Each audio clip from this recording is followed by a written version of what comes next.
Bonjour, dans cette vidéo, on va voir comment est-ce qu'on fait pour déterminer si deux droites sont parallèles ou pas en utilisant la collinéarité des vecteurs. Donc on va faire un exercice classique, on nous donne 4 points, A de coordonnées 1, 1, B de coordonnées 5, 3, C de coordonnées 14, 5 et D de coordonnées moins 1, moins 3. Et on nous demande est-ce que les droites AB et CD sont parallèles ou pas. La première chose qu'on peut faire, c'est tracer un repère et placer les 4 points. Donc on obtient le repère suivant.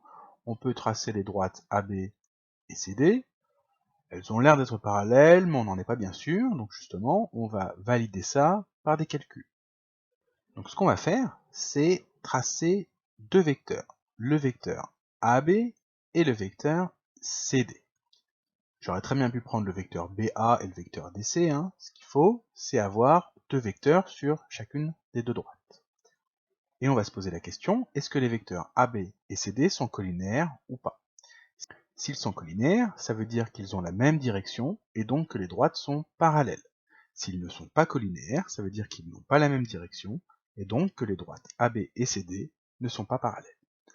Donc comme on est dans un repère, la première chose qu'on va faire, c'est déterminer les coordonnées des vecteurs AB et CD. Ensuite, on calculera leur déterminant et ça nous permettra de répondre à la question.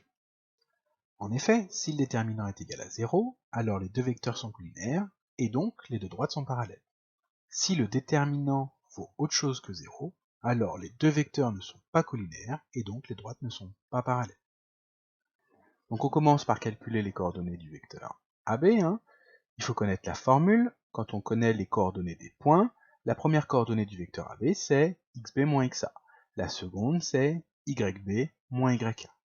On obtient donc, en remplaçant xb par 5 et xa par 1, la première coordonnée du vecteur AB c'est 5 moins 1. Pareil, on remplace yb par sa valeur, c'est-à-dire 3, ya par sa valeur, c'est-à-dire 1. On obtient 3 moins 1 pour la deuxième coordonnée de AB. On fait les calculs, on obtient donc que AB, c'est le vecteur de coordonnées 5 moins 1, c'est-à-dire 4, et 3 moins 1, c'est-à-dire 2. Donc en seconde, il faut connaître cette formule et bien savoir l'utiliser. Mais c'est bien aussi de la comprendre. Pourquoi est-ce qu'on a ce xb moins xa et yb moins yk?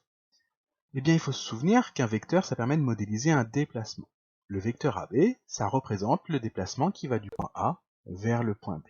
6, pour aller du point A vers le point B, eh bien, je me déplace de l'abscisse de A, c'est-à-dire de 1, jusqu'à l'abscisse de B, c'est-à-dire 5.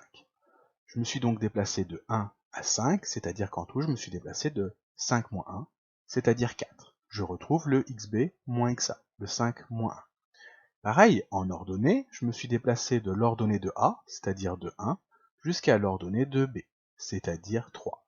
Donc en tout, je me suis déplacé de 3 moins 1, c'est-à-dire 2. Et je retrouve le yb moins yk comme ça.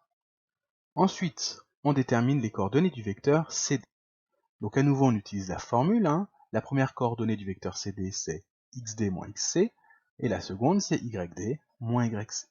Donc on remplace par les valeurs qui sont données dans l'énoncé. L'abscisse du point D, c'est moins 1, moins l'abscisse du point C, c'est 14. Pareil au niveau de la deuxième coordonnée, l'ordonnée de D, c'est moins 3, moins l'ordonnée de C, c'est 5. Et on fait les calculs. Moins 1, moins 14, ça nous donne moins 15, moins 3, moins 5, ça nous donne moins 8. On a donc déterminé les coordonnées du vecteur CD. On a les coordonnées du vecteur AB, on a celles du vecteur CD, on va pouvoir calculer le déterminant de ces deux vecteurs. Pour ça, au brouillon, on fait un tableau avec deux lignes et deux colonnes. La première colonne, c'est les coordonnées du vecteur AB. La deuxième colonne, c'est les coordonnées du vecteur CD.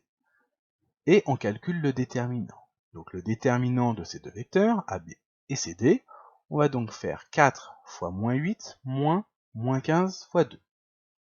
4 fois moins 8, ça nous fait moins 32. Moins 15 fois 2, ça fait moins 30. On n'oublie pas le moins entre les deux.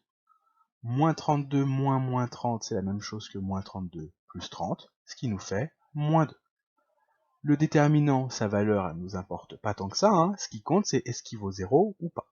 Ici, il est différent de 0. On va donc pouvoir affirmer que les vecteurs AB et CD ne sont pas collinaires. Et donc, c'est ça qui nous intéresse, que les droites AB et CD ne sont pas parallèles. Quand on a tracé les droites au début, elles avaient l'air d'être parallèles, donc on pouvait conjecturer qu'elles l'étaient, mais en fait on a démontré avec des calculs qu'elles ne l'étaient pas. Ce qui va importer en mathématiques, c'est de démontrer ces résultats. Ici, on a bien démontré que les droites n'étaient pas parallèles, c'est ça qui nous était demandé.